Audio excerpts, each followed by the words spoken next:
Everybody, welcome to the PC Perspective Podcast. This is episode 154 for May 12th, 2011. I'm Ryan Schrout. I'm Jeremy Hellstrom. I'm Josh Walrath. I'm Al Malventano. And the normal gang is here. I thank you guys for holding down the fort for me last week. I guess Steve was on with us as well. Is that correct? Negative. No, it was the three of us, and we just talked about nothing in particular for a long time. A long time. Well, and then 3D transistors for even longer. I was going to say, there was good discussion on that. I got good feedback from that. So that's always you good. thought Ken was on it. Right. Let's go ahead and jump into the news and reviews and information of the You don't want to say you can get a hold of us at 1-888-38-PC-PER, or you can email us at podcast@pcper.com. No, because I knew you would do that for me, Josh. Fine. Be that way.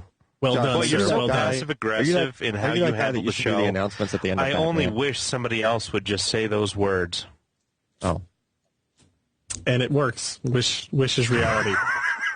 And this gosh. podcast was brought to you by... Yeah, and that's the show for this week. We are going to stop for advertisement this time? This time we are. We're not I just gonna guess. force it in there.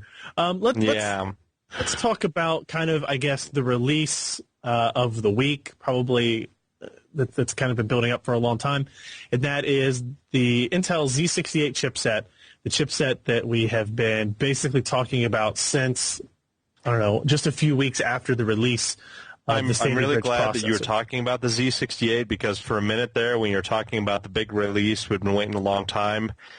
Jeremy was talking about constipation earlier, and so... Yeah, I don't. Yeah, Let's do this another. time we're actually talking about hardware. Usually that's pre-show. That's pretty hard. I don't know. It was.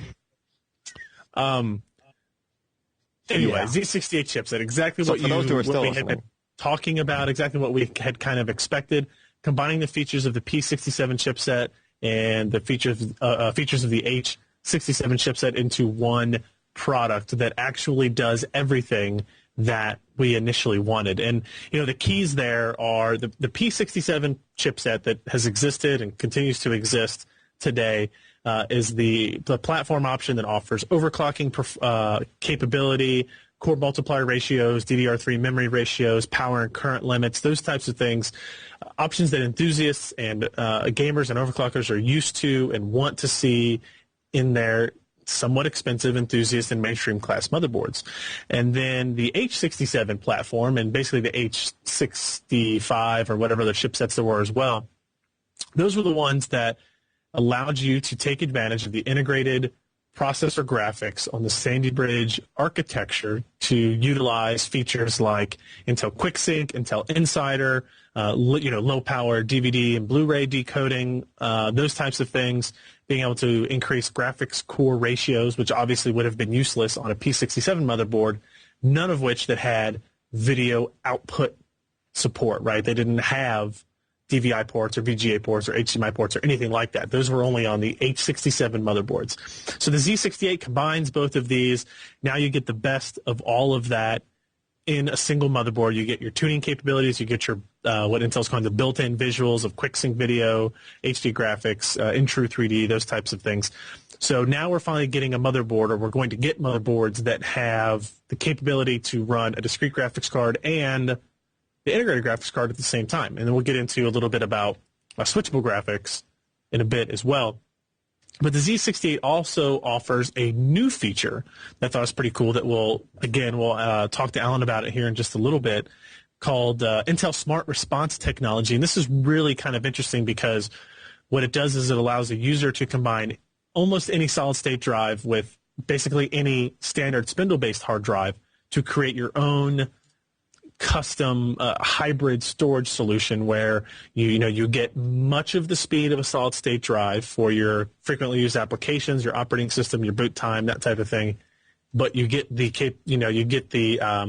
capacity of a 1.5, 2 terabyte hard drive, whatever spindle-based hard drive you have hooked up to it. That's a feature that has not been offered on any other previous chipset although there are rumors that this is going to be supported on older motherboards through BIOS updates, but we'll have to see what those actually add. Other than that, not a whole lot of changes chipset technology-wise. They didn't add USB 3.0. They didn't increase the lane count of PCI Express. It's still 2 serial ATA 6G ports, 4 3G ports. Is that right? Yeah. So very much kind of the same thing there. We reviewed the Asus P8 Z68-V Pro motherboard, one of countless Z68 motherboards that launched today. The motherboard vendors had, basically been stockpiling these, had been waiting for this launch for quite some time, basically since the B2 revision chipset debacle. So, performance is going to be unchanged. If we look at raw CPU performance, memory bandwidth, those types of things, nothing is changing in your general performance outlook there. You're basically getting feature changes and some new features. Switchable graphics. Real quickly on this, you've heard us talk about Lucid Virtue before and what it was going to offer for consumers, the ability to run discrete graphics and integrated graphics not only at the same time, but take advantage of the features of both of them without having to reboot your system or move your monitor cable around on the back of your computer, things like that. So Lucid Virtue now in its 1.0 release actually was a much better experience than my previous time with the software.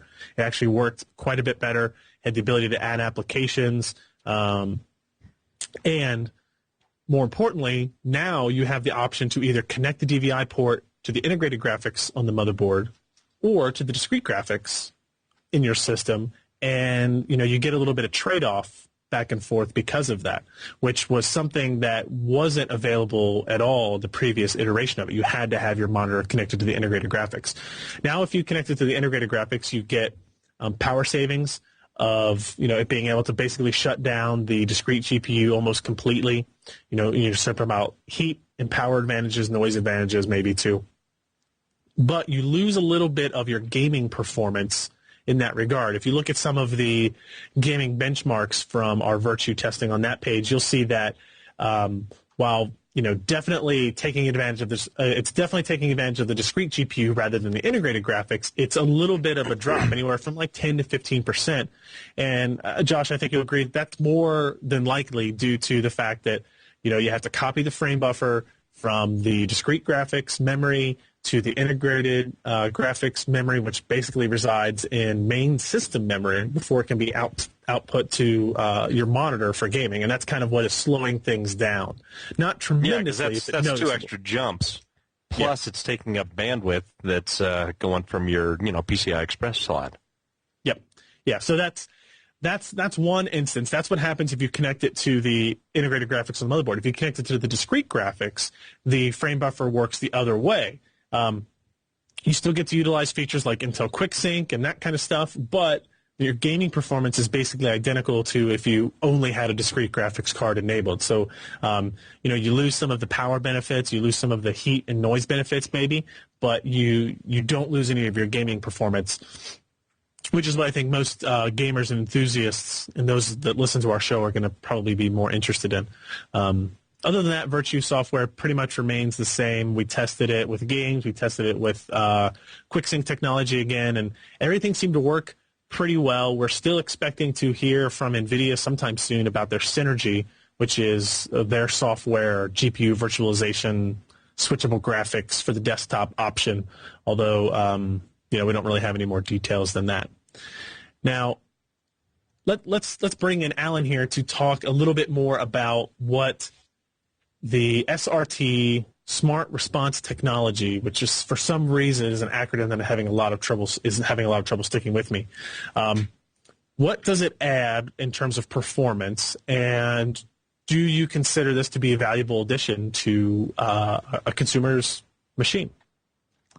All right, so this is, just to go back in time a little on this before we get into it, this is in a very roundabout way an attempt at the equivalent of a hybrid hard drive, right? Think back to like when Windows Vista was coming out and you had companies like Seagate, and I think Seagate was the really big one that was announcing it. They were talking about they were going to make this hybrid hard drive, and it was going to have some flash memory on it and it was going to have the hard drive, and it was supposed to make everything so much faster because it was supposed to be sort of like solid state, but not that sort of thing. And that just never materialized, never really caught on. There was one 2.5-inch hard drive model that was made by Seagate, and just didn't really have a very good controller on it because it just couldn't juggle everything that it needed to juggle all at the same time, the flash memory, the solid-state drive type activity, and the spindle-based disk. So the performance was just, it just wasn't where it needed to be. It was getting run circles around by any other halfway decent solid-state drive. So the Intel solution is basically doing what a hybrid hard drive would have done. It gives you that option, but that all takes place within the controller, the RAID controller.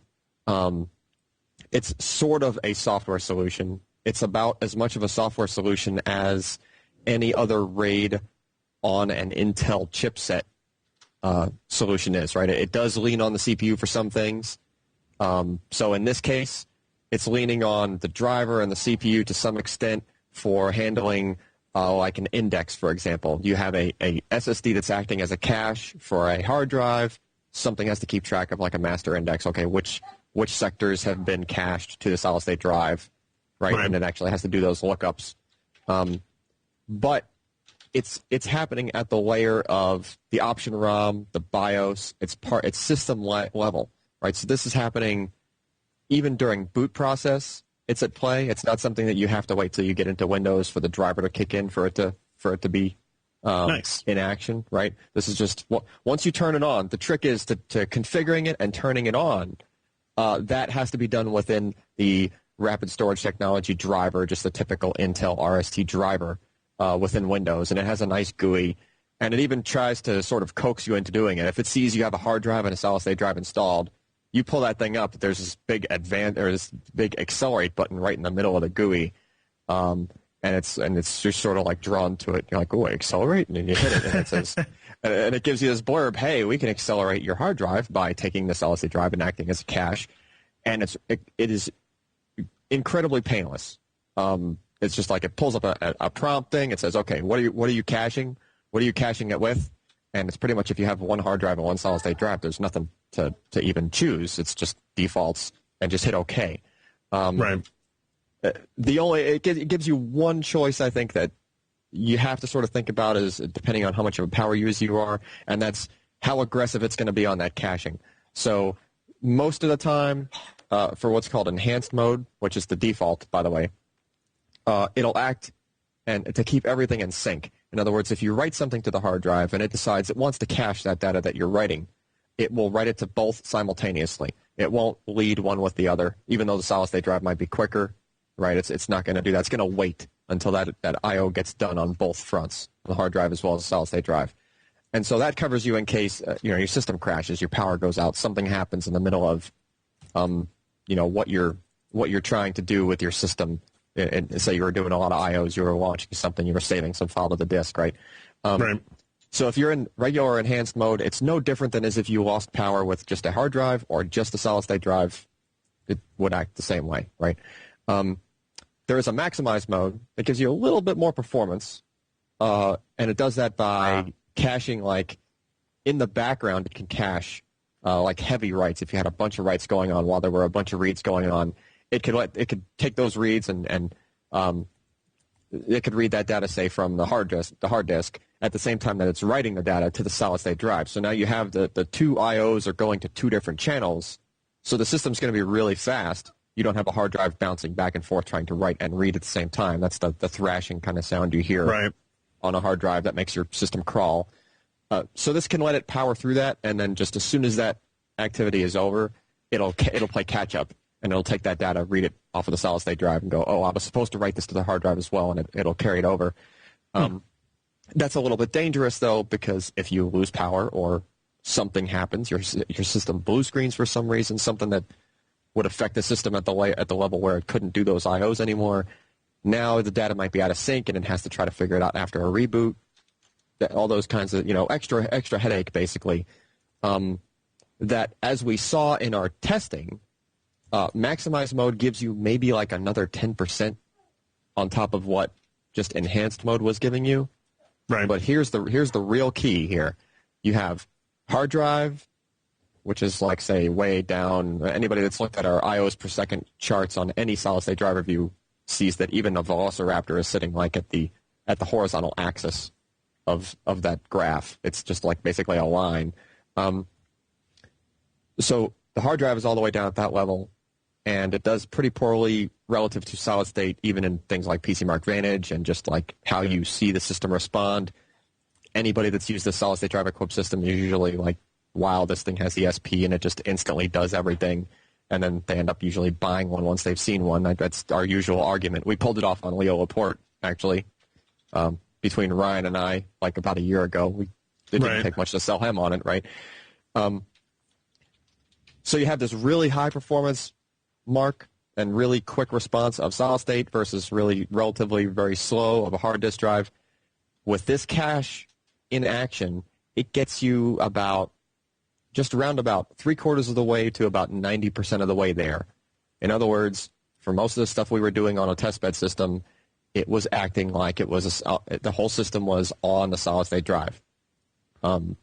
Within, not all the way there, but definitely close enough to justify the fact that you can buy, or you will be able to buy, a Larson Creek special SLC flash memory solid state drive unit. It's only 20 gigabytes, but it's SLC flash. It's extremely fast. Right. This particular unit is only the Intel controller is known to be very quick because it's a 10-channel controller. This thing, the flash memory is so fast and the controller is so optimized that it was either matching or outperforming even the 160 gigabyte X25M second generation or the SSD 320 series, the most recent SSD to come out from Intel, even the 300 gigabyte model version of that, which is among the highest performing Intel has ever produced. This thing was outmaneuvering it on anything that had to do with IOs per second, really small things you would see for caching, right? So this unit's going to be like around $100. Yes, it's only 20 gigabytes, but it's not meant for you to put your entire OS on. It's just meant to lay as a cache over whatever humongous hard drive you have installed in your system, right? Sure. So that knocks out almost every single negative to people adopting solid state, right? Because they don't want to buy it, because in order to buy a drive that's big enough to put all your stuff on your C drive, you have to spend a lot of money. You have to get at least 64 gig is kind of pushing it, right? It's always a stretch. What can you fit on there? And then I have to put all my media on the other drive letter. I don't want to do that. So a lot of users they've been going for years and years where everything is on their C drive, right? Whatever their computer is, you buy it. It just has a C drive. So with this kind of a system, you could build it or get it from an OEM. I would hope that OEMs would start doing, like if they have Z68 equipped hardware, that they would give you that option to have like pre-configured system with that cache at play, right? Sure. And actually like going, that would be incredible, right? Now, what if you wanted to buy a drive that was larger than the 64 gigabytes? You wanted to try and mix and match. So you want to grab a drive that's 128, 256 gigs, partition off a bit to be used, and then have the rest installed. Is it going to handle that, or are we talking modded BIOS at this point? Okay, there's a couple of catches to trying to use this technology. First of all, to use it as a cache overlaid onto a hard drive, the hard drive cannot be a solid-state drive. Okay, so as an example, our storage testbed usually runs its OS off of a solid-state drive, like a really small 32 gigabyte old-school Samsung drive. I had that installed just like I always do usually. And guess what? I installed that console, and there was not even an option to do any kind of caching because it saw, hey, OS is on a solid-state drive. So what? He has this Larson Creek unit plugged in. I don't care. I'm not going to cache a solid-state drive with a solid-state drive. Okay, so that's out, first of all. Second of all, there is a limit on how much caching ability, and this is probably a marketing thing or Intel doesn't want this to be an enterprise application, but this system is only, the cache has to be 64 gig or less. Anything more, it's not going to use all of it. If you had a 160 gigabyte Intel solid-state drive, yes, it performs pretty much on par with the Larson Creek, but if you really want to throw a $300 or $400 solid state drive, it's in an application where you could have just put a $100 one. More power to you, but it's only going to use 64 gig out of that space. That's the max. That's the max. Yeah. Okay. The minimum, it's kind of silly to have a minimum, but the minimum just happens to be like 18.6 gigabytes or whatever it is, whatever the 20 gigabyte rated Larson Creek just happens to be. But that's not really an issue because we don't see many people with like 16 gigabyte solid state drives that they're going to try to use as a cache. Even if they did, it's probably going to be so old and perform so poorly that it's not even worth it. The other catches is there's a bunch of things. You can't really have like a huge RAID 5 with like a Colleen style Death Wish RAID. Right. One of those. You can't have that and then throw the cache on it. It's really meant to just be like a cache, one drive, that sort of deal. Gotcha. Which is okay. I mean, it's not that big of a deal. What else is there here as far as caveats that we saw? You have to use the console. I mentioned this at the beginning. You have to use the console to create the RAID. However, the option ROM, like when you boot up and you see that press Control-I to enter your Intel RAID console, you can go in there and you can delete the cache. So say your system, your Windows install was toast for some reason. You don't want to go through the hassle of reinstalling Windows just to get into the console, just to flip some switches to disable the cache or enable it or whatnot. Mm-hmm.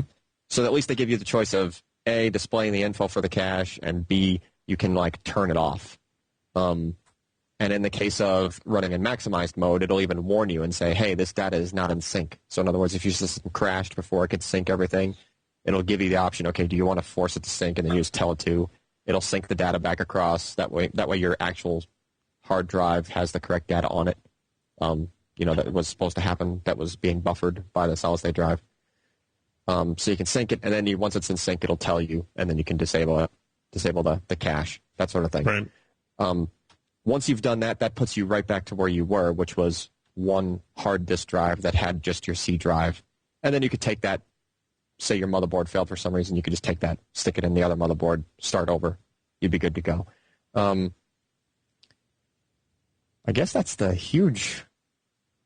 So what's your overall consensus then? Is it if you have a Z68 motherboard, is it worth spending the $100 to get that SSD and add it to a 2 terabyte hard drive? Or would you still push spend for the people extra to get the 120 gig? Get a 120 gig drive? Okay, so here's my break point on it. If you are this would be what my threshold would be as well, really, my personal threshold. I run a few virtual machines, right? And that's other data that's getting frequently accessed by the system that could even trick this driver into thinking, oh, okay, this is OS data as well, that sort of thing. As long as all of the frequently hit data that you have totals less than what you're using as the capacity of the caching solid-state drive, then by all means do that, right? So you're not limited to 20, right? You can get like an 80 gig X25M, right? Second generation X25M. It'll still perform pretty well. It'll be probably on par with Larson Creek. You're spending an extra $100 there, so you're getting a $200 drive instead of a $100 drive, right? But you're getting 80 gigabytes instead of 20, and yes, you're throwing away like 15 of it because you're only going to use 64, right? Mm-hmm. However, you have a much better chance of caching all that stuff, right? Like your Windows, if you have your swap file on your C drive, frequently you say a game or two. If you think about what's frequently hit, that's probably going to suck up all 20 gig. So if you overlay a couple of virtual machines onto that, maybe even one, that's doing a lot of stuff, it's going to start taking precedence, and that's going to be what's cached. So you'll start seeing less and less of an effect of your regular system stuff being cached, right? So the idea is, depending on what you're using, what your usage model is. If I was doing it personally, I would use it with a 64 gig or some equivalent solid-state drive. Right. Right. I would do that. Okay. Typical user, your average person, especially if you're not running virtual machines, if you just have like Office, a few games, that sort of thing. Which most are, just get the 20 gig, go cheap. Now, yeah, this is $100 for 20 gig. Do not, and I repeat, do not get an X25V, even though it's 40 gig. And yeah, you might be thinking it's more cache, and it's the same 5 channels that the controller is using. That controller is nowhere near as optimized and nowhere near as fast as the 20 gig Larson Creek. And you can tell that if you look at the IOs per second charts, the IO meter charts. I think it's page 3 of the review.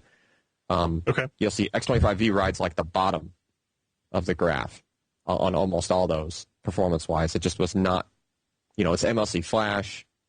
It's only using 5 channels. It's not really that optimized. It's not meant to be a really high-performing drive, right? Versus Larson Creek is designed ground up. Okay, we want this to be a really fast cache.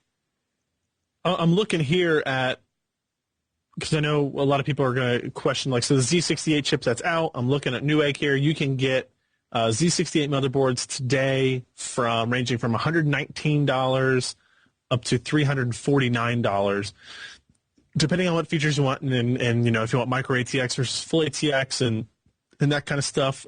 Interestingly enough, the 2 most expensive boards from Gigabyte, the 349 and 269 options, do not have integrated graphics output on them, which is a questionable decision on my part, because it's kind of, Z68 versus P67, if you take out the whole graphics part of it, is really just about the SSD cache difference. Now, I am hearing rumors that Lucid is promising support to actually run Sandy Bridge integrated graphics without display output support with a special BIOS through some of these motherboard vendors. So you'll still be able to use QuickSync even if you don't even have display output on your Z68 motherboard, which begs the question, will they be able to do that to P67 motherboards, or will they save that as kind of an upcharge feature for Z68 platforms, which is kind of what I think they will try to do with the motherboard vendors in general.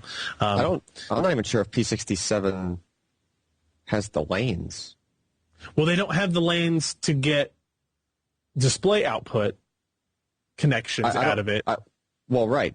But what I mean is P67 chipset, I don't think was ever intended to have the lanes, right? So we're talking Z68.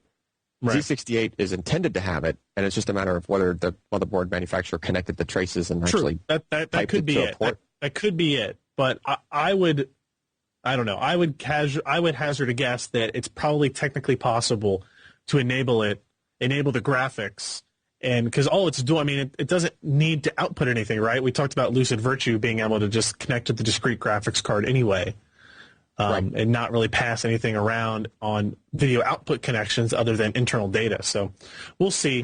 I wouldn't be surprised if there's some anger from P67 owners that maybe just bought recently and they didn't listen to our podcast and where we said, you should wait a few weeks to see what comes out. But there have been rumors for a long time. Oh, forever. But I think the short answer is now, if you're looking to buy a Sandy Bridge platform or processor, the Z68's out. It's going to have all the features that you guys are really looking for and what you want. Well, there's one other small question I've got, which I'm sure that some people are going to ask, and I'm sure it'll get stepped on very, very quickly because it should be, is there were rumors for a little while that we were going to see quad channel come out with this chipset. They died pretty quickly, and so you're stuck with dual channel. Yeah, the processor doesn't have...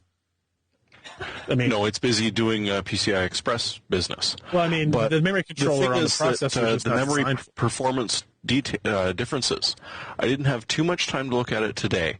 Not too many people even tried to benchmark it against an X58 because, they're fairly old. It's still a good architecture. I'm not saying that, but it's fairly old. It's the only one that came in with triple channel memory, and we saw very early that triple channel memory doesn't actually add that very much to it. Yep. So we see this brand new chipset, the high-end chipset, coming in at dual channel and performing just about the same as the Sandy Bridge, which, from what I could see, performs just about the same as triple channel X58s. So anyone that's wondering, I don't think we're going to see quad channel DDR anytime soon. No, remember the memory controller is integrated into the processor here. The processor is unchanged. You can think of Core i7 2600K that came out on January 3rd and plug it into these Z68 motherboards, like this Gigabyte one here, and you're going to be perfectly fine. And that's that's Well, that's Josh not points anything out, to it's be not worried that too soon. Quad channel from Intel anytime soon.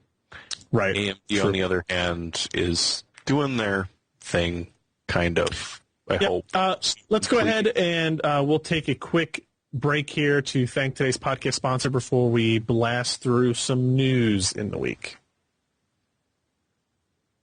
All right, thank you, MSI, for that. Couple of, we'll kind of mention through these in a little bit, I don't know, quicker manner. Obviously, Z68 launch was the big topic of the week. Speaking of that, though, Gigabyte did announce a Z68 motherboard that I think, Alan, you will find particularly interesting. It is, I'm trying to find the exact model number here, the Z68 XP UD3. Anything that has the Z68 AP, these have an onboard microSATA SLC SSD slot. Ryan, I'm sorry to Yes. interrupt. The TriCaster has frozen. Okay. And I'm stuck with the lower third here. Arr. Uh-oh. Do you want to do it without lower booting thirds, it. or do you want me to reboot the TriCaster? It's up to you. I'd just Let's do take it a couple without lower minutes. thirds. All right. Sorry. Let me Yeah, no, get that's this going off here. Previously recorded. I know, it's... It's like we're back in time. Guess what I'm going to say, guys. Guess. Oh, I don't know, but you're jamming now. There we go. Okay. Good now? Yes, excuse me. Go ahead. I don't need to repeat anything. We can just start here, right? That is correct. Editors, cut here. Pay attention, Ken. So a motherboard with an integrated microSATA SSD port would allow you to use what was it? Is it the 311, Alan? That is is basically the same kind of SSD, but in a smaller form factor. Yes, the Larson. Well, actually, they're both 311, I believe. It's just available in two different form factors. Simple as that. Oh, okay. And actually, if you look at the pictures in the review, you'll notice that since it's only using 5 channels, if you were to compare the Z68 review that I did, and you go back a little bit to when we actually looked at the MSATA equivalent of the X25M, but it was just an 80 gig second generation X25M, but only running on 5 channels, right? Basically, you take what's inside this box for the 20 gigabyte Larson Creek model, you rearrange it, it fits on an MSATA form factor. So there's literally no difference at all between the 2.5 inch and the MSATA one. So yes, if Gigabyte is making motherboards that have that built into it, then literally, I mean, think about it. You've got, as it is, Z68 is impressively simple on its own. Like, this is the storage test bed, like, complete. Like, all I have to do is a motherboard with CPU on it. Since the CPU's got the graphics and it's good enough for me or anybody doing a storage server, even, right? All I got to do is plug in some cords, and I'm done. It's just a motherboard with a CPU and a fan and RAM. Yeah. It's that simple, right? So this Gigabyte thing is even one step further, right? Because you could have this board, and oh, by the way, the cache is on Already the board. on. Yeah. Is already on That's the what board, I'm right? saying. I think these are announcing like just with the MSATA port on it. It would be interesting to see if they're going to offer these with the SSDs already like installed or included or something probably like that. Probably not. But the port's there, and it's just, I mean, the only ones that I know of that are the standard are the Intel ones, and they're making one that's specific to the caching duty. So that's just the next, if you go on Newegg or Amazon or whoever, you're probably going to see this board, and people who bought this bought it with, and then there's going to be SSD 311. It's just going to be like a hand-in-hand sort of thing, right? You just buy them both, and then when you unbox both, you plug them in, and you'll probably never touch that thing again. It'll just be part of that motherboard because whatever hard drive you stick in there, connect to it. Now it's cached. Now it's like a fire-breathing dragon, turned your regular hard drive into almost sort of like an SSD, but really huge, right?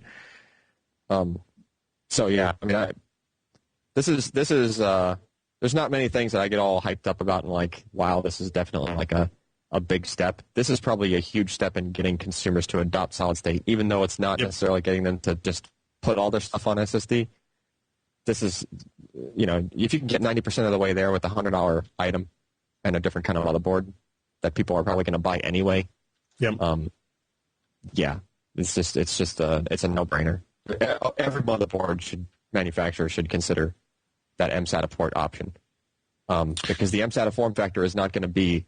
It might be like $5 more maybe than the 2.5-inch form factor, if not even cheaper maybe. It should be on par, right, price-wise. So it just makes sense. Just cool.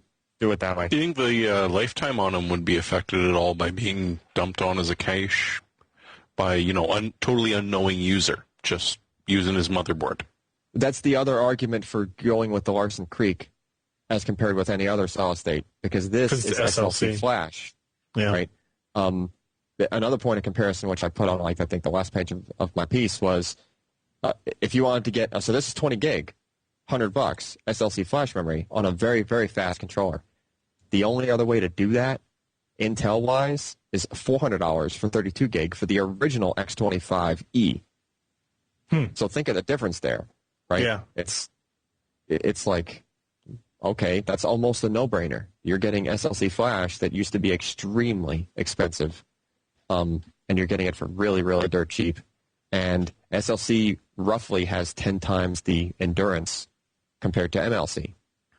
Well, let's hope that we get more details on this from Alan in the near future, some more analysis, maybe get some – I'd like to see some kind of longer-term use cases with this, see if you can use it in a full, operating system where you've got, 100 gigs worth of stuff on your hard drive that maybe you're using semi-regularly, that type of thing. That's where I think we'll see how much the benefit of this smart response technology actually sort of takes us. Did anybody read the news post here about the discrete graphics card shipments and increase? And this kind of answers our questions from the JPR research we saw 2 weeks ago, I guess. Jeremy, did you take a look at this at all in terms of winners and losers in terms of the discrete graphics card market share?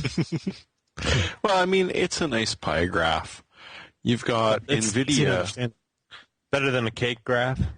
I think not. Well, that would be 3D, and the market share for 3D right now, it's still a pie. So NVIDIA still holds a good chunk, just about just about 60% of the total market share for discrete graphics. All of a sudden, you take Sandy Bridge out of the picture, and the market looks very different. AMD is holding 40 and a tiny little sliver. And then you can see that little slice that mostly belongs to Matrox, I believe.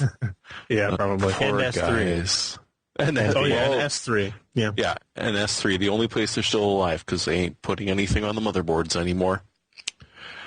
So all of a sudden, they had NVIDIA, well, just before you take over, NVIDIA had horrible, horrible news just looking about GPU sales over the year.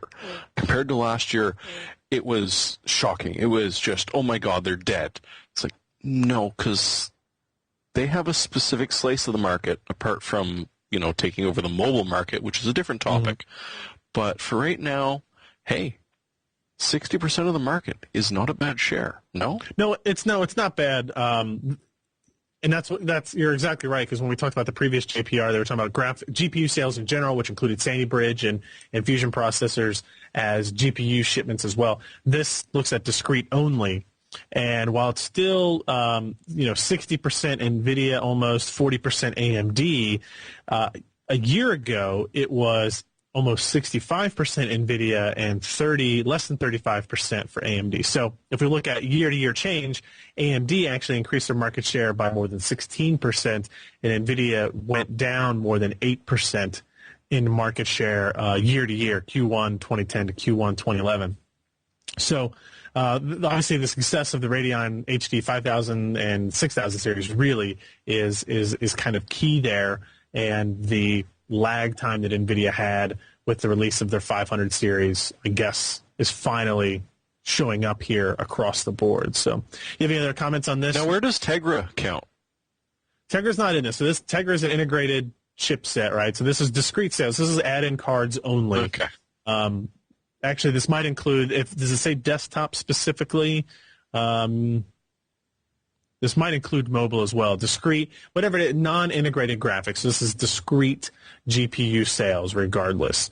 But it's still kind of bad news for NVIDIA because they are losing market share to AMD, but it's nowhere near as drastic as what the previous JPR report kind of showed us. We do have another solid state announcement here for Alan. Quickly tell us a little bit about what the Agility 3 and Solid 3, SATA 3 solid state drives are. Are these just kind of iterations on existing lines that OCZ already has? These aren't any like new controllers or anything, are they? No, this is exactly the kind of thing that happened with the Vertex 2 and Agility 2. I'm not sure if there was a Solid 2. I don't think there was, but there was like I don't think so. some other iteration of it. Basically, it's just cheaper steps, right? It's not as high of a grade or not as good flash, not that sort of thing. Derated, in other words, the flash may not have performed as well when they were binning it, and they said, okay, this is the really good stuff. We'll stick that in the Vertex 3, and this is sort of middle ground. It'll go in the Agility, and then I think it is the Solid that's like the Solid is like the most. But when you value say that, you hold your fist out and say solid as a rock. Yeah, right. So basically, they're just scaling back IOs per second.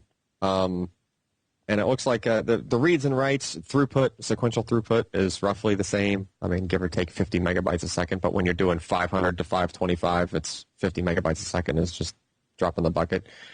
Sure. But the difference is the 4K random write IOs per second. So you have I think the Vertex 3 is rated at like 65 or 70 or something like that. The Agility is 60K, and then the Solid is like 20K. So it's just a matter of ratings and what they're capable of. And it's at the end of the day, it's probably just the flash memory just wasn't as good or didn't perform as well. And so they just turned back the clock on it, sort of underclocked it, if you will, and just made things go a little slower. So the drive just has to go slower to be able to deal with that lower grade memory. And at the end result, it's just cheaper for the consumer. Personally, if I was going to go cheaper, I would just do like a Vertex 2, if you can still find them, for as long as they're around. Get what was the best, even get the Pro in the Vertex 2 form. If you find that cheaper than in the same capacity as any of these 3 series drives, get the highest grade 2, just for the time being. Because they still perform pretty darn well, and just as one thing to bring up specific to that, we did when I did my boot testing for the Larson Creek stuff. I tried booting off of just a 3 gigabit per second drive and just a 6 gigabit per second drive. The boot times were literally within like 0.2 seconds of each other. So out of like a 15-second boot, it was within 0.2 seconds.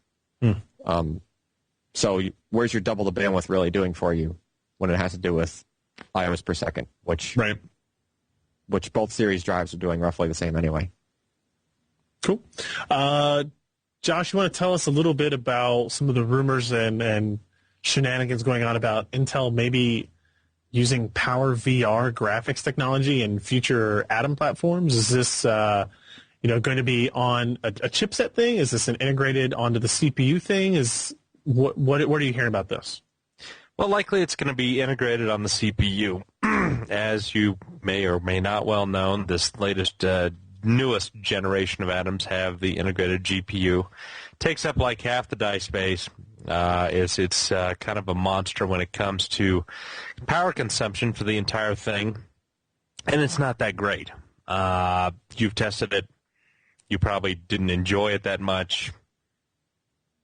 There it is. No. But anyway, it appears like what? I just saying no. You're right. Not tremendously. No. Now, Power VR has been in the 3D graphics business for a long time. The PVR 1, I believe, was their first 3D graphics chip. It was going up against the 3DFX Voodoo. They had the PowerVR 2. It was slightly better in that it didn't kind of totally block up and jack up your scene, and it was a little bit faster. And the thing that was really good about them is that these were, true tiling architectures that didn't eat up all that much power. They didn't require all that much bandwidth. They ran at lower clock speeds than the competition, but they still kept up pretty good in terms of performance. They had several iterations after that. They powered the Sega Dreamcast. About a year after that was released, they released that technology on the PC, but unfortunately it didn't go over that well. Then they had the Cairo, whatever. Then they finally got out of the business and started really concentrating on low power, pretty good performance, and really small, form factors. And they've done pretty well. Some of the bigger names out there have all gone to PowerVR. I think that Apple actually uses PowerVR for their iPad and iPad 2. There are other guys. I think TI also licenses the technology. And again, a couple others. So, they're well known. They're well licensed. It's good stuff. And with Intel doing this, it kind of kills, two birds with one stone. They'll probably get a little bit better performance per millimeter squared when it comes to designing out a new chip. And they're going to have probably lower power consumption and hopefully a better driver stack than what they currently have with their Atom. So this is a win-win. It costs them a little bit extra a chip to pay the royalties, but I think in the end it's going to benefit them greatly because Intel graphics really stinks. I don't know if you remember all those many years ago, the Starfighter from, who was it? Was it Rockwell? Was it Lockheed Martin, the real 3D? I think it was Lockheed Martin. They sold off their 3D graphics to Intel. We saw it as the i740 graphics chipset. Yeah, I do remember that. It was like a year late. It was crappy. And then they integrated that on their chipsets, and we've been raging ever since. Blessed with it. Is that what you meant to say? Yes. Last little bit of news before we answer a few quick emails, and this is only included really because a lot of people have been discussing this rumor of Apple potentially moving to ARM processors for their future notebook computers. ARM processors like the Apple A4, which is based on the ARM. Is it the Cortex A8? Cortex A8. Yeah, that's in the iPhone 4. And the iPad and the iPad 2, and maybe I think the dual-core version is in the iPad 2, if I am not mistaken. I think that's A9, but anyway. Regardless, one of those. Yeah. The idea here is that Apple will kind of take the path that NVIDIA has been going with Project Denver, their announcement of Project Denver, and their idea of, hey, we're going to make high-performance ARM-based systems because we don't need an x86 license, and Microsoft is making a version of Windows for ARM architecture, and et cetera, et cetera. And Apple might move this into low-end, maybe not low-end, but they're lower price, lower performance notebooks like the MacBook Air, those types of things. They obviously already have an OS X-based sort of kernel running on ARM. That is what the iOS operating system is kind of based on. We would assume that if something like this happens, that the operating system of Mac would more or less migrate more towards the iOS form of an operating system than the Mac OS form. That's kind of just a guess and up in the air. Now, it seems kind of weird that they would just jump over and do this. This wouldn't be the first time Apple had done this, but it's also very much like Apple to want to control as much of their infrastructure and their pipeline as possible. And if we can get ARM-based processors that they don't have to be Sandy Bridge level performing parts here. They don't have to be Core 2 Duo performing parts. They just need to be better than Atom, maybe better than Fusion. This is something Josh and I were talking about. Yeah, and cheaper because they're controlling much more of the IP in that regard. So this is something that's like end of 2012, early 2013, where we'll start to see 64-bit versions of these ARM-based processors, and it might be that long until we see, the higher performance ARM derivatives that NVIDIA has been touting. I don't think Apple would bother, using something that NVIDIA made. Obviously, they're already making their own investments in the ARM design and that type of thing. So it's just interesting now that there are rumors of this company, of Apple, going down this road. It's not rumored anymore about Microsoft and NVIDIA going down that road towards high-performance ARM-based systems and being able to implement them into larger form factors, more traditional form factors other than just phones and like tablets.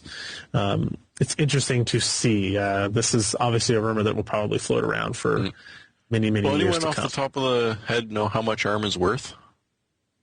Not very much. Yeah, I mean, their profits are usually measured in the millions. 7-8 million a year is or a quarter is pretty good for them. Yep. Yeah, they're probably about $3 billion in price overall, just because of the value of their patents and the licensing. I mean, yeah, they only make about $450 million a quarter, but a pretty good portion of that is all profit because, I mean, they don't have a huge amount of R&D. They don't have to invest in actually, paying these other fabs to make their chips. They just license this stuff out and help these other guys with their products and charge them for that, and so their profit margins are pretty impressive. But I think so the they biggest started edging into Intel's market. Say that again. They start edging into Intel's market. They What probably do you think Intel might think about doing? A while, but I mean that's primarily because of this explosion of ARM-based tablets that we're seeing in the past 6 months. Well, they're eyeing the server room too. What? They're eyeing the server room as well. Sorta, yeah, but they have to wait till Project Denver gets here before we see something that'll replace that. When we're going back to the whole Apple thing, Yep. I think the primary reason for this is, well, there's two, is control of the IP, which Apple will be able to kind of do. I mean, they control the entire environment, and then it's the homogeneous software environment that Apple is really reaching for. I mean, they've got the same operating systems for their iPhone, their iPad, their laptops, and their desktops. You can run all the programs on each one depending on the performance. They just want that because they control it better, and if you know anything about Apple, they like to control things. I heard that once or Open twice. architecture, screw you. Yeah. So yeah, this is a logical decision from Apple based on their philosophy and kind of them also really making their whole software stack a whole lot more efficient. And the developers who develop software for them will only have to worry about an ARM-based environment. So yeah, I think that this has a lot of credence, unfortunately. Intel is likely fighting against this, but it's going to be a losing battle. And so it's going to be very interesting to see the divergence of Apple going away from, what we saw as PowerPC back 6 years ago, and now x86 a couple years from now. And we'll see if they can make a go of it. And we don't know how long Steve is going to be around to push everybody into his way of thinking. So it's going to be a fascinating time for Apple watchers. Will be. All right, let's jump. Let's do a few emails quickly. If you want to send us an email, that address, as Josh mentioned at the beginning of the show, is podcast@pcper.com. Toll-free telephone calls in the U.S. and Canada, 1-888-38-PC-PER. Jeremy, why don't you take a stab at our first email from TK? Well, TK has got an email about server memory. He as excited as we all are about the Z68 chipset coming out, and now that it's finally released, he's thinking about upgrading his PC and wanted to maximize the memory slots as much as possible, all 4 of them. Would 8 gigabytes of server memory like this work with the regular desktop memory? And he fires us off towards a theoretical deal for some ECC WinTech memory. Now, I'm pretty sure I'm not wrong on this, but no, you do not put ECC memory on a Sandy Bridge board. I don't think it has the capabilities of dealing with ECC. Right. That's not what it's for. That's a Xeon's job. And But it's can also, it use it? Like if he already has... I don't think it'll even fit in there. Oh, it will fit No, it'll physically. fit. But I don't know Physically, if but will the ECC capability of it kind of screw with the memory controller at all? No, I think it just ignores it. Yeah, I'm pretty sure it'd actually. ignore it. So it'd run at the full 1066. It wouldn't slow down and do the error correction. But there's another point to bring up there. Yeah. He might be concerned that he's trying to put, I'm assuming, 4 of those guys on that 32 board. gigs of memory. Yeah, he wants 32 gig. Now, when you have memory that's 8 gig on a stick, he might not necessarily be going for the ECC. He's probably going, if he's researched it, for the fact that it's also registered. Registered by meaning there's output registers. It actually passes the data through another buffer chip. Like each bit goes through another buffer or another layer of a buffer. So what happens is if you have a bunch of RAM chips crammed onto one stick of memory, stick of DDR3 in this case, there's an issue of fan out, what's called fan out. So you have address lines on the motherboard coming from the CPU. It's trying to address whatever those memory chips are. Well, if you have 32 gigabytes worth of RAM chips, there's a bunch of them in parallel.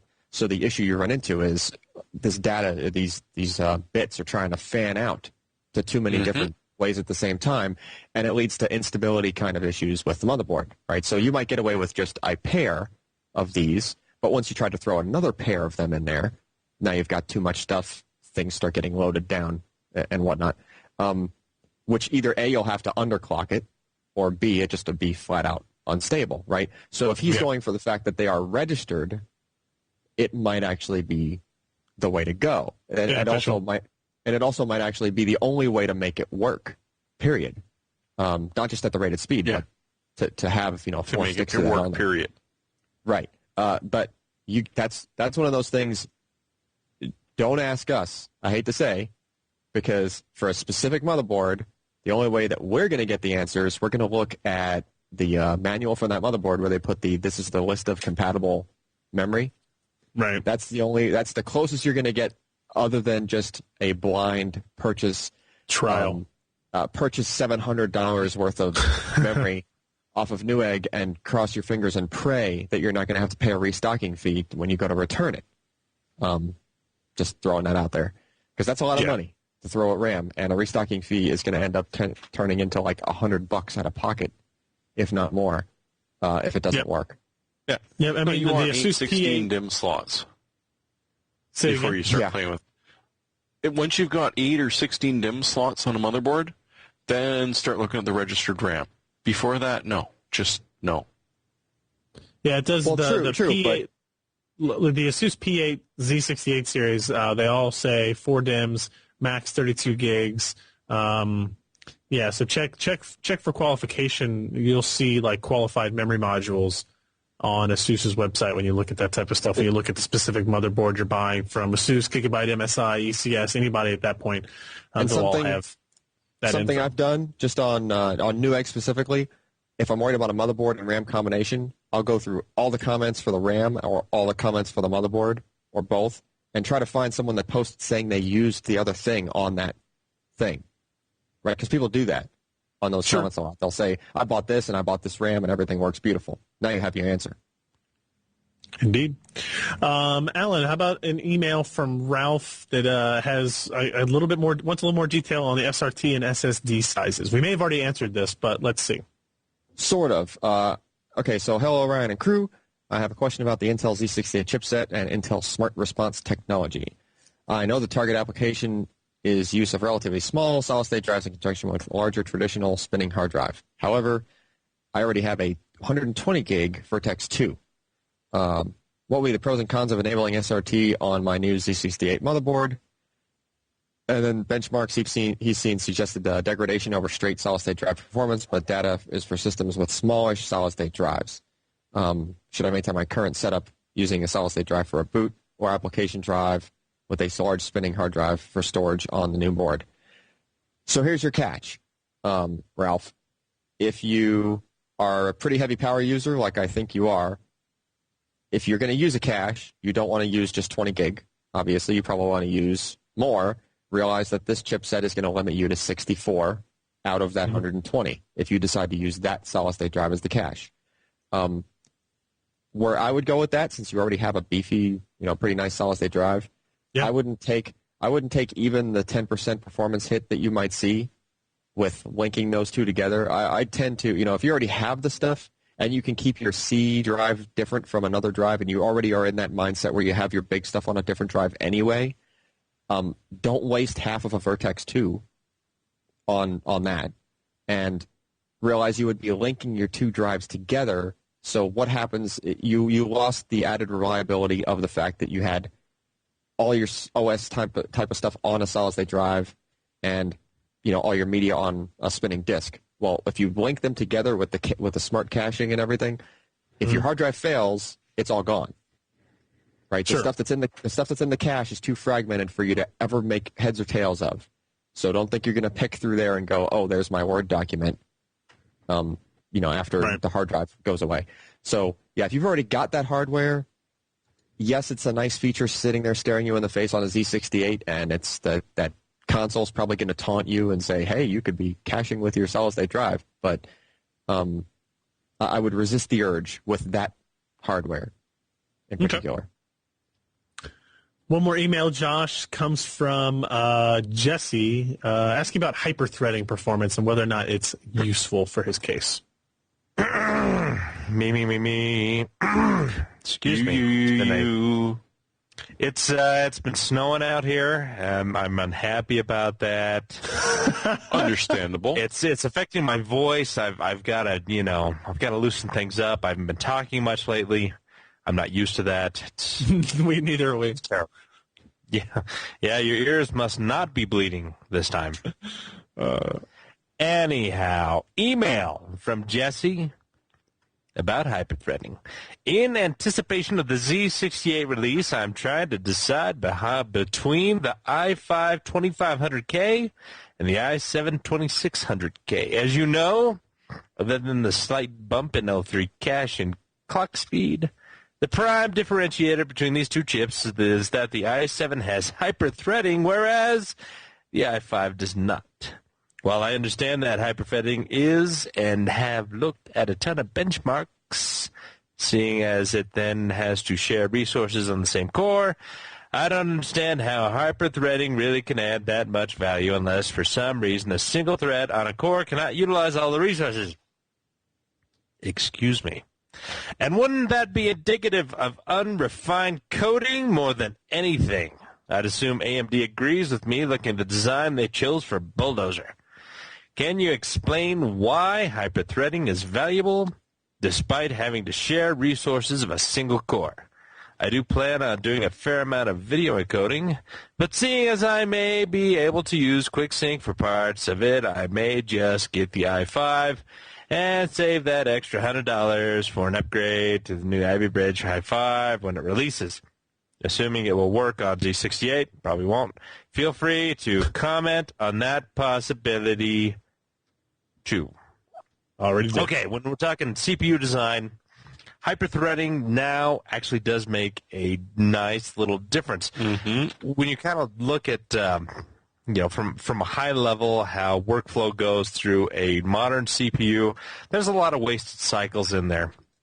And with hyperthreading, you're kind of unwasting those cycles by inserting this thread in that. It didn't work so well with the Pentium 4 in a pretty decent amount of applications, but with the latest i5, i7s, from the last generation and then this generation, it actually makes a pretty decent difference. So I haven't actually played with either of those processors. Ryan, do you have any commentary on such things?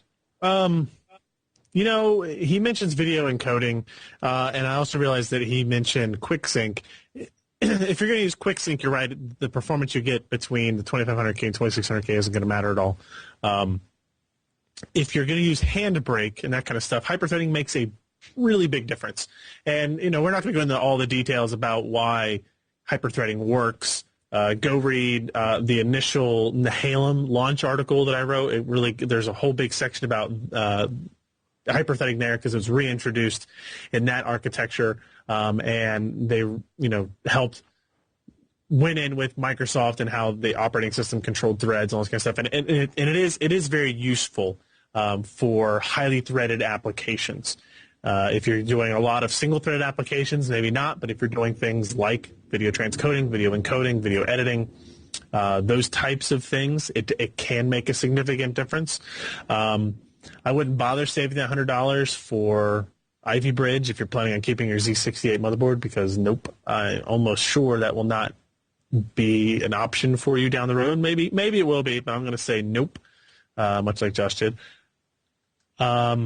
So I tend to lean towards if you're going to do video encoding and you don't think you'll be able to do it all on the QuickSync technology-based software, because keep in mind, the software that utilizes that is stuff like Media Show Espresso. It's very basic type of stuff. If you're setting up batch scripts with Handbrake, transcoding a bunch of stuff that you've ripped and is trying to store it locally, then you're going to want to use applications like Handbrake that don't use QuickSync, at least not yet. And then I think hyperthreading will benefit you quite a bit. So, something else to consider on that is how many other things you plan on doing with your PC while you're doing said video encoding. Mm-hmm. Because that's definitely plays into it, right? Like how much more CPU do you have left to do those other things with without getting overloading the system so much that the mouse has a hard time making it across the screen. Exactly. Let's go finalize this podcast with hardware software picks of the week. Kind of an out for me here is the whole Z68 Intel chipset launch. I think is obviously on people's minds. All of our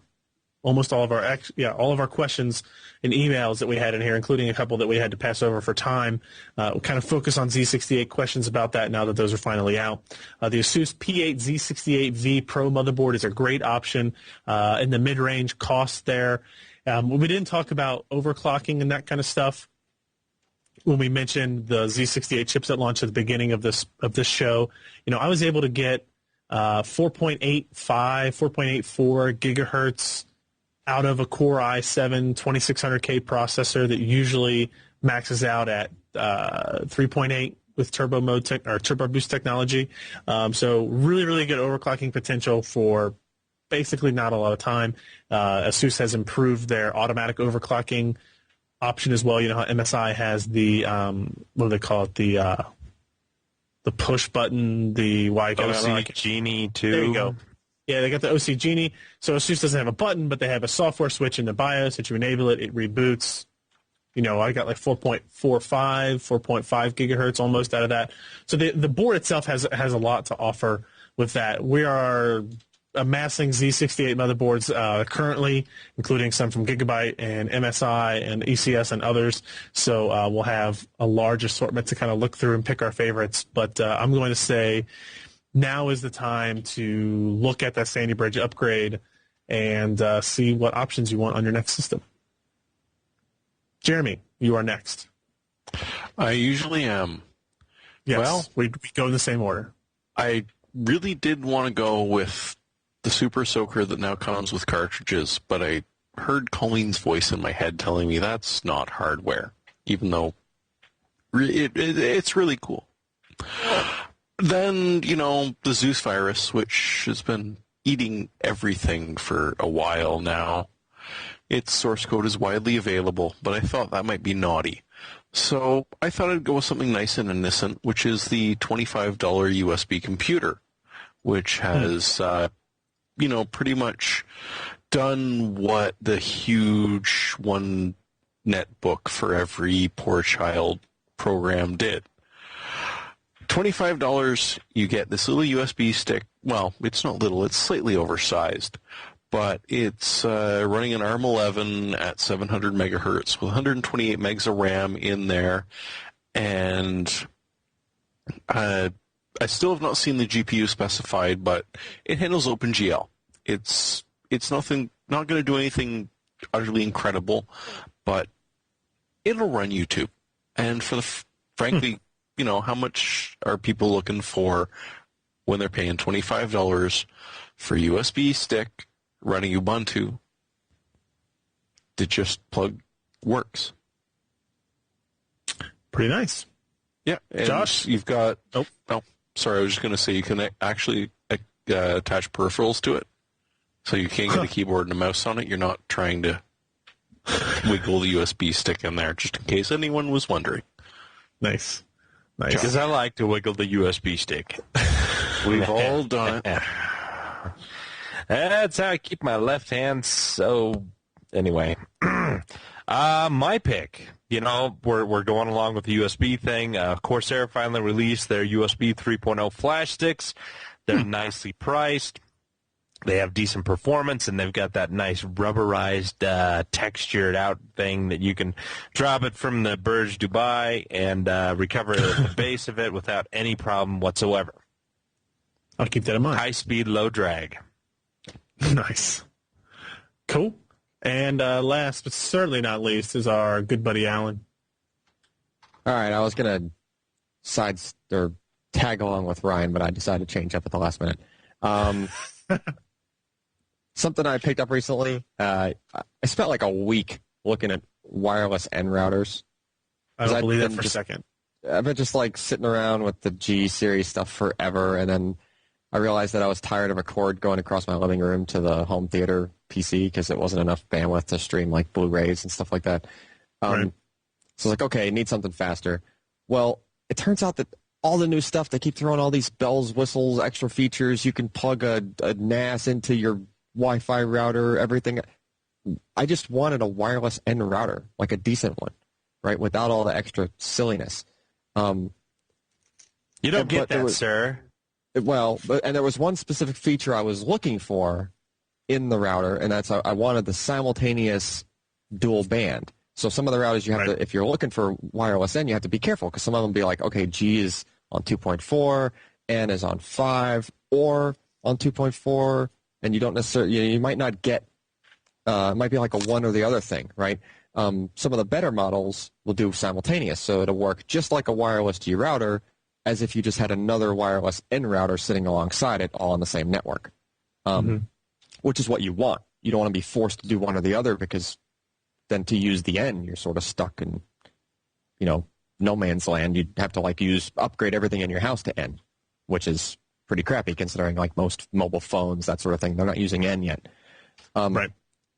So I ended up settling on what was actually one of the cheapest things to find. It was a Linksys WRT 400N, so 400N. I think Newegg was blowing them out or something. There was like $50 or $60 for the router, which is the same thing I spent on a wireless G router, back when it came out. Right. Very simple. Of course, the first thing I did was get rid of the default firmware from Linksys because all the reviews even say that the firmware is kind of quirky and locks up after a couple of weeks without a reboot. And I just put a DDWRT on it, just like, either that or Tomato, if Tomato is your flavor of Linux aftermarket firmware. Yeah. Put that on there, rock solid, wireless N works, same time as wireless G, in parallel. Any issues with overheating on this particular model? I heard that, and I haven't had anything like that. And it seems hit or miss on the reviews. It's almost like the things where only the people that had that issue are going to be vocal enough about it to post, and the people that don't. I had not this exact model, but this design of Linksys as an N router at one point, and had really bad luck with it kind of rebooting and that kind of stuff that I attributed to overheating. I'd even seen people with like joking mods where they'd cut a big square out of the center of it and put a fan, like mounted a fan inside of it. But this has the Atheros. It's like 680 megahertz CPU. I don't know if that specific one has issues with the overheating or not. The reviews on Newegg look fairly positive. 4 out of 5 with 67 reviews is pretty good. I had the wireless N just pegged, just trying to see what I could squeeze out of the thing, and it's only going across my living room. But it was getting some pretty decent speeds. Did you nail it to the wall? No. Was it screaming for it? Well, probably because he's throwing 180 gigabytes at it. 180 terabytes. Just 180? Oh, sorry. Have you upgraded your Drobo?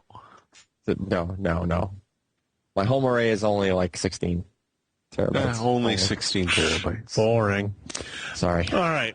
That's going to wrap up the show for this week. If you want to find us on the interwebs, we would appreciate it. PCPer.com/podcast is the URL to share with your friends and family who want to learn about things like the Intel Z68 chipset and all that goes along with it.